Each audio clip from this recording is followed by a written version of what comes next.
A lot of people have a lot of memories watching Toonami, and that definitely includes me. I couldn't tell you where I was when they dropped the towers, but I will never forget where I was when Lee dropped the weights.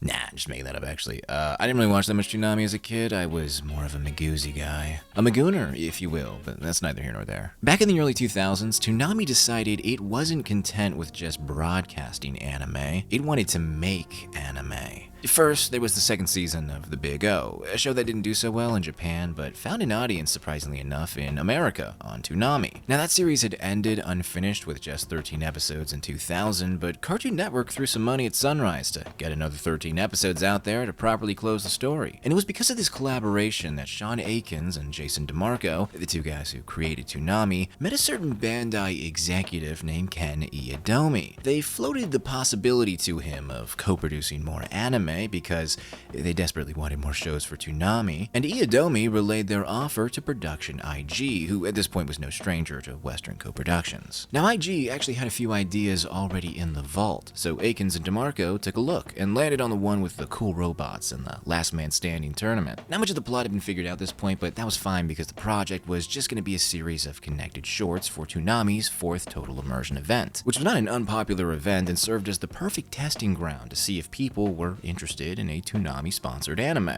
With the concept nailed down, all they needed now was a director. So IG brought in someone they had been happily working with for the past few years, the legendary liquor lover himself, Koichi Mashimo. He and the guys at B-Train created 5-minute episodes written in part by Akins and DeMarco and a few others. This microseries, IGPX Immortal Grand Prix, was a very simple story. You had teams of 3 mechs decked out in guns, ninja stars, Afro-Brazilian martial arts, and anything that would give you an edge against your opponent. And when all members of a team are down or dead, whoever's left standing wins. Very straightforward. Unlike the game they made for CN's old website. You needed to use your noggin for that one. R.I.P. Adobe Flash Player. 193 KGB! These guys are all over me. 6 robots, 2 teams, 1 victor. It is called the Immortal Grand Prix. As a short, IGPX is pretty alright. I mean, it's kinda hard to judge it because it is so short, but it definitely succeeded in making people want more. So Toonami went ahead with a full IGPX TV series that really has nothing to do with this microseries. A lot of stuff got changed. First was the change in director. Mashimo had gone back to working on Hack, and Mitsuru Hongo came in to replace him, which is something both Akins and DeMarco were ecstatic about. Not because they didn't like Mashimo, I mean, who doesn't like the autistic staring Philistines? That's who. No, it's because Hongo had directed Outlaw Star, and also Pilot Candidate, but no one cares about that one. Outlaw Star was a pretty big hit on Toonami, and it also had some similarities to the concept behind IGPX, mostly the vehicle combat stuff involving spaceships with arms. Also, I think a couple of episodes had a race going on. Anyway, once they got Hongo on board, there was another major change. IGPX went from a battle show with giant robots to a racing show with giant robots battling. The reason for this change is actually kind of funny. Hongo had heard the title of the show and assumed it was a racing show, and when he found out it wasn't, he called up the Toonami guys and said, "It's a racing show now." Now, there would still be giant robots, of course, and they'd still be punching each other. It's just that now, they'd also transform into a sci-fi Formula One race car in the final stretch. He's switching his back to high-speed mode!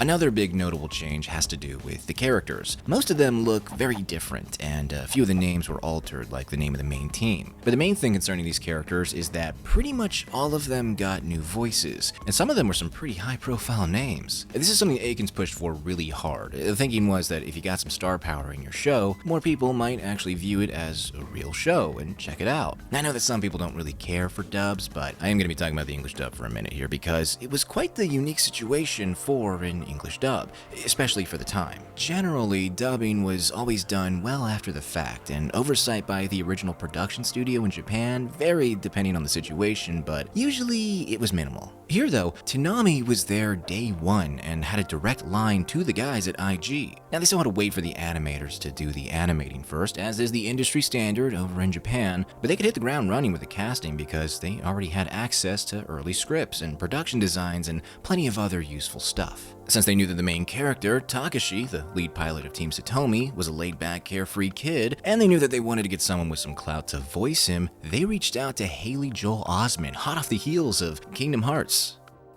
Man, I wish that I had that kind of determination. Then there was Liz, the hot-headed Brazilian bruiser who's big on philosophy and hitting people. Her casting was a little more tricky because the guys wanted a gal who sounded tough but could also pull off some of the softer scenes, which is why they went with tough girl Michelle Rodriguez, hot off the heels of Halo 2. You've got a long way to go, man. Well, call me when you want to try again. As for the last member of Team Satomi, Amy, they opted for a seasoned voice actress, one you're almost certainly familiar with, Hynden Walsh. Thanks, you guys. But some of the other big names attached to this show are Lance Hendrickson as Team Satomi's head coach Andre, Who knows, this old man might just teach these kids a thing or two. Mark Hamill as Yama, the leader of another team, Sledge Mama, Shut up. I've seen you race. Just because nobody's ever died out there doesn't mean people can't get hurt. and Tom Kenny is the loud and energetic IGPX announcer, Benjamin Bright. Okay, folks, let's go to the big board and announce the IG2 champion! Huh? And since it was Toonami, they got Steve Bloom in there, voicing the cool guy, as per usual. I'm not trying to come off like a jerk, Takashi. We're equals until somebody wins, but there's a whole world of difference between our abilities. And Peter Cullen's handling all the episode recaps and previews. Careful, guys. It's gonna take greatness to beat those guys. Is it all over for Team Satomi? Next episode, the final battle. I think I'm pretty fair with English dubs, and I think this English dub's pretty good. I mean, my standards are pretty low. All I really care about is if the localization blatantly butchers things, and as far as I could tell, that's not the case here. There is some 2000s twang thrown in the show, but that's not something that really bothers me. Now you know that I'm faster than you.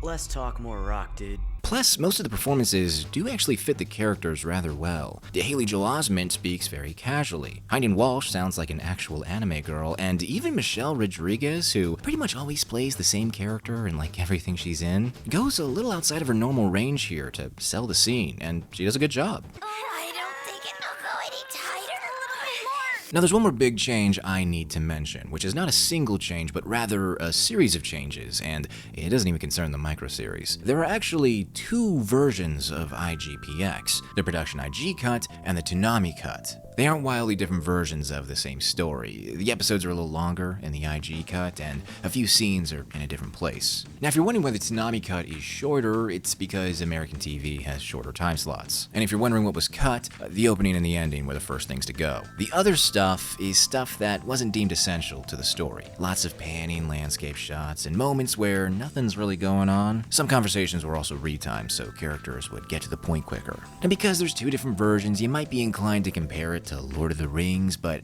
I think Donnie Darko is closer to the truth. Or it's not, I don't know, I've never actually seen the director's cut of Donnie Darko. But I did hear that it ruins things with unnecessary explanations and a subpar soundtrack, which are kind of like the two most common criticisms concerning the IG cut, so take that for what it's worth. And yes, you did hear that right. The soundtrack is different in the Toonami cut. This is probably the most important difference of all. Basically, IG got a massive library of songs from Ninja Tunes, a label that Toonami had been working with for quite a while. They had instructions from Toonami to pick out whatever they wanted and play it wherever they felt it worked best. But they were already pretty busy working on the actual anime, so they didn't exactly peruse the entire catalog to find the perfect song for each scene. DeMarco and Akins, on the other hand, had already been listening to and using these songs for years now on Toonami, so they could watch a scene and immediately pick a track from memory that would work great there. So when they were reviewing whatever Japan sent them, they swapped out most of the tracks, and even added some more sound effects too for good measure, since they also had more time to work on these types of things than the Japanese team.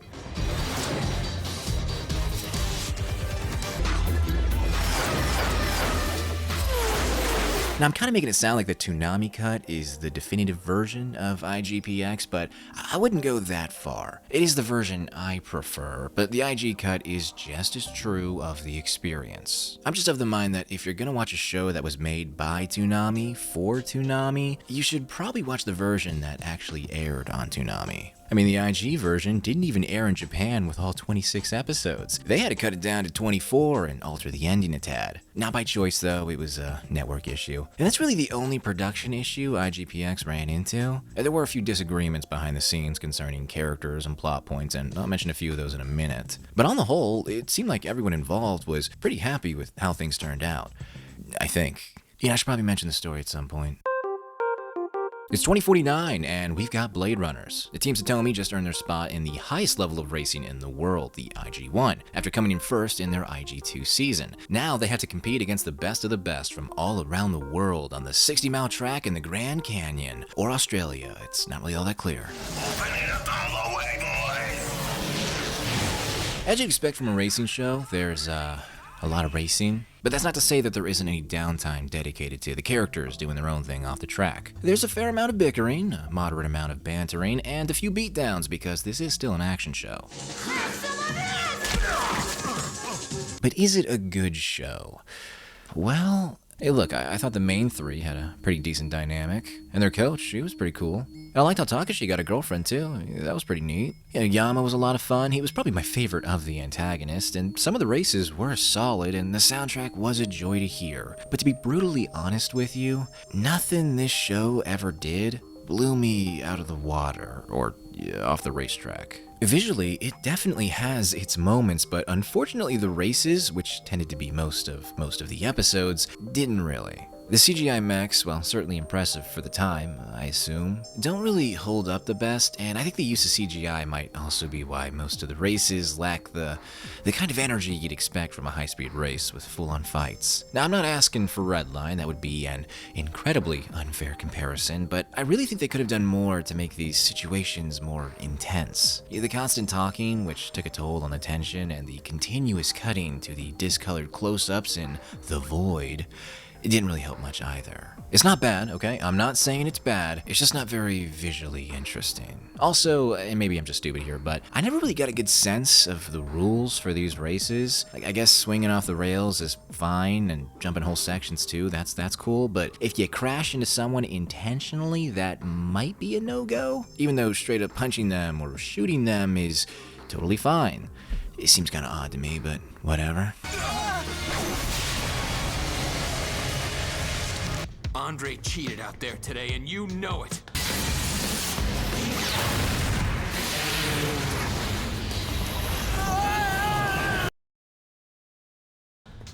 As for the story itself, totally serviceable, but highly predictable. There are some surprises, don't get me wrong, but they're not that surprising. And that kind of leads me to my biggest issue with this show overall.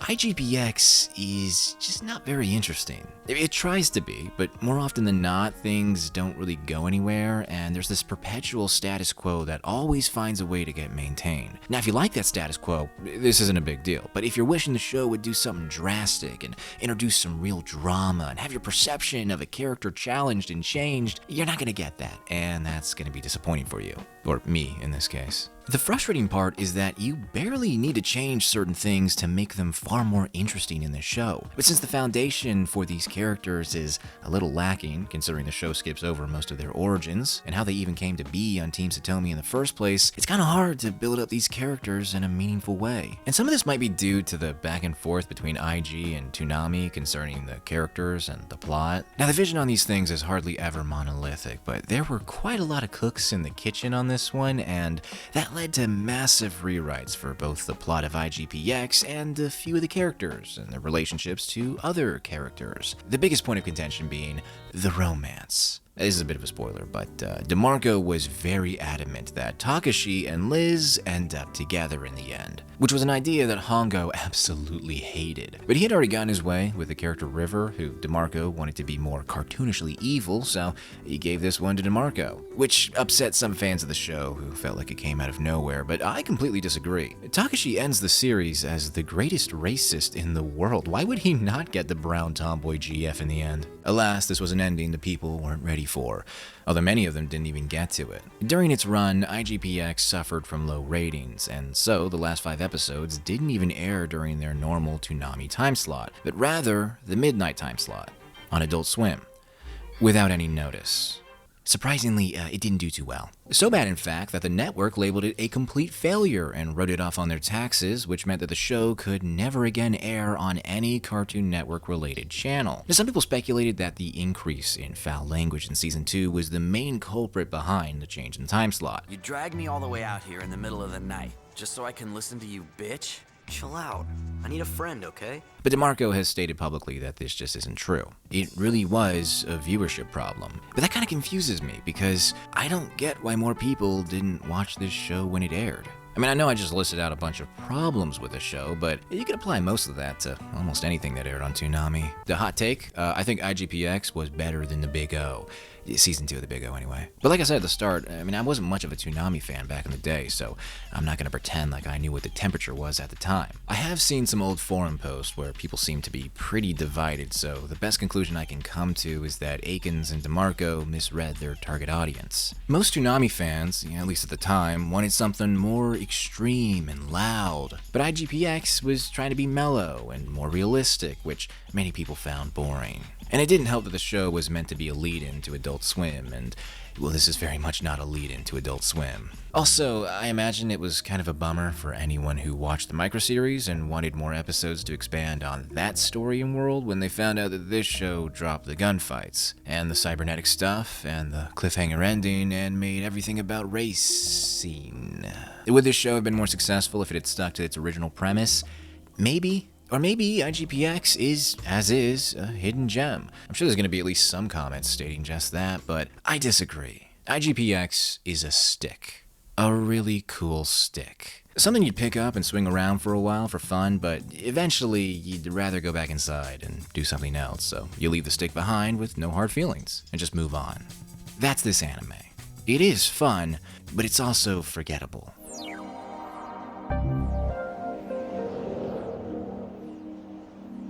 But not forgotten. Now, for a while, it was pretty difficult to watch IGPX. When Cartoon Network decided that the show was a failure and condemned it as a write-off, that made it pretty difficult to track down. However, the series would eventually come back to Toonami 1 year after Toonami itself came back from cancellation, which feels strangely poetic in a Laconian sense. Now, how that happened involves some complicated legal nonsense, but the short version is that IGPX was an international co-production instead of a sole production, which meant that there was an exploitable loophole to the write-off problem. The streaming situation is still kind of scuffed though, but Discotek did just release a Blu-ray not too long ago that's got both the IG and the Toonami cut, so if you're interested in watching IGPX, then definitely track that down if you can. Because I do recommend this show. I mean, it's probably the best anime Toonami's co-produced, which is honestly kind of sad because this anime was meant to usher in more Western co-productions for the network, and it failed and succeeded at the same time, which is something you could probably say about all the shows that came out after this.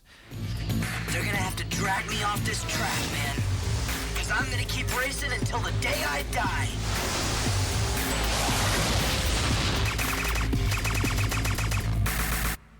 Except for you, Space Dandy. I remember you being pretty alright. Anyway, until next time, Ave Maria, Deus Vult, and a big thank you to all the cultured.